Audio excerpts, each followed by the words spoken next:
Hey guys, welcome back to our channel. ఈరోజు video ఏంటి అంటే మేము ధర్మస్థల వెళ్తున్నాము. యాక్చువల్గా లాస్ట్ వీడియోలో నేను పోస్ట్ చేశాను కదా, కుక్కే సుబ్రహ్మణ్య స్వామి దగ్గరికి వెళ్ళామని. సో అక్కడ పూజ అయిపోయిన తర్వాత మేము ధర్మస్థలానికి అయితే బయలుదేరాము.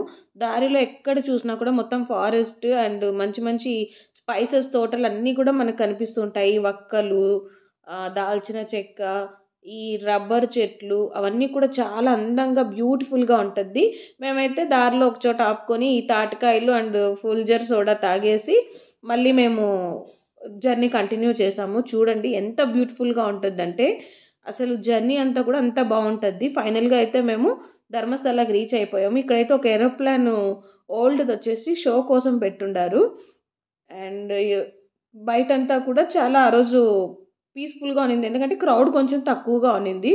అండ్ పాతకాల ప్రదాలన్నీ కూడా ఇక్కడ షో పెట్టుంటారు. ఇవన్నీ ఇప్పుడైతే యూజ్ చేయరు, చాలా ఓల్డ్వి అండ్ చాలా బాగుంటాయి ప్రతిదీ కూడా. ఇక్కడ దాని గురించి అన్ని కింద ఎప్పటి రథం అనేసి టోటల్ డిస్క్రిప్షన్ ఇచ్చుంటారు. అన్ని టెంపుల్ కన్స్ట్రక్షన్ కంటే ఈ టెంపుల్ కన్స్ట్రక్షన్ డిఫరెంట్గా ఉంటుంది. ఎందుకంటే యాక్చువల్గా ఇది జైన్ రాజుల సైన్యాధికారి బీర్బన్న ఇల్లు. ఇక్కడ వాళ్ళు హ్యాపీగా ఫ్యామిలీతో ఉండేవాళ్ళు. అండ్ ఈ ఫ్యామిలీ వచ్చేసి దాన ధర్మాలు ఎక్కువగా చేసేవారు. పురాణాల ప్రకారము ఒక నలుగురు దేవతలు మానవ రూపంలో వీరింటికి వస్తారు. వీళ్ళని జనరల్గా నార్మల్గానే అతిథి మర్యాదలతో అందరిలాగానే సత్కరిస్తారు. తర్వాత ఒకరోజు ఈ ధర్మదేవతల కలలో కనిపించి ఆ ఇంటిని వచ్చేసి పరమాత్ముని కోసం దానం ఇవ్వమంటారు. సో బీర్మన్న వాళ్ళైతే వాళ్ళ కోరిక మేరకు ఆ ఇంటిని వదిలేసి వెళ్తారు. తర్వాత ఆ ఇంటినే దేవాలయంగా మారుస్తారు. అందుకే ఈ టెంపుల్ నార్మల్ హౌస్ లాగే ఉంటుంది. తర్వాత కొన్ని సంవత్సరాల తర్వాత అన్నప్ప హెగడే మంగళూరు దగ్గరున్న కాదర్ పర్వతం నుండి శివలింగాన్ని తెప్పించి ప్రతిష్ఠించారు. అప్పటి నుంచి కూడా ఆ హెగ్డే వాళ్ళ ఫ్యామిలీయే ఈ టెంపుల్ని అంతా చూసుకుంటూ ఉంటుంది. తర్వాత 16th సెంచురీలో ఈ టెంపుల్ని ధర్మస్థల అని నామకరణం చేశారు. ఆంధ్రప్రదేశ్లో తిరుమల ఎలాగో ఇక్కడ కర్ణాటకలో ధర్మస్థల టెంపుల్ అలాగే అనమాట. మేము టెంపుల్ రైట్ సైడ్ నుంచి క్యూ ఉంటుంది అనమాట లోపలికి ఎంటర్ అవ్వడానికి. మేము వెళ్ళాము. ఆ రోజు క్రౌడ్ చాలా తక్కువ ఉన్నింది. ఈ టెంపుల్ బయట నుండి గుడి గోపురాలు ఏవి కూడా కనిపించవు, అయితే లోపలైతే చాలా బాగుంటుంది. ఇక్కడ మంజునాథ స్వామివారి దర్శనం పూర్వజన్మల పుణ్యఫలంగా భావిస్తారు.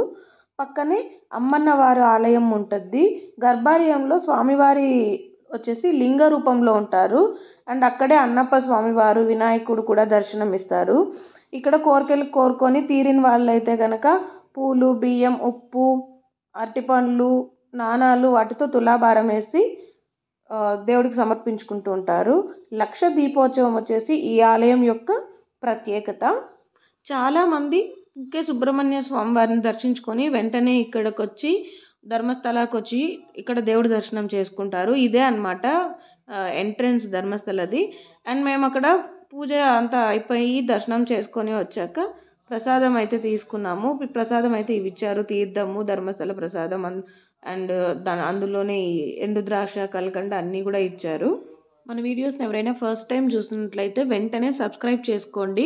నేను మీకు కొత్త వీడియో పెట్టగానే మీకు నోటిఫికేషన్ అయితే వచ్చేస్తుంది. అండ్ ఇక్కడ తీసుకున్న ప్రసాదంతో పాటు ఈ వాటర్ అండ్ కుంకుమ కూడా ఇచ్చారు. అండ్ మేము దర్శనం చేసుకొని అంతా టైం నైట్ అయిపోయింది. సో ఇంకా అక్కడి నుంచి మేము నెక్స్ట్ మంగళూరుకి అయితే బయలుదేరేసాము. మీకు ఈ వీడియో నచ్చినట్లయితే లైక్ చేయండి, కమెంట్ చేయండి and me friends and family members అందరికీ కూడా షేర్ చేయండి.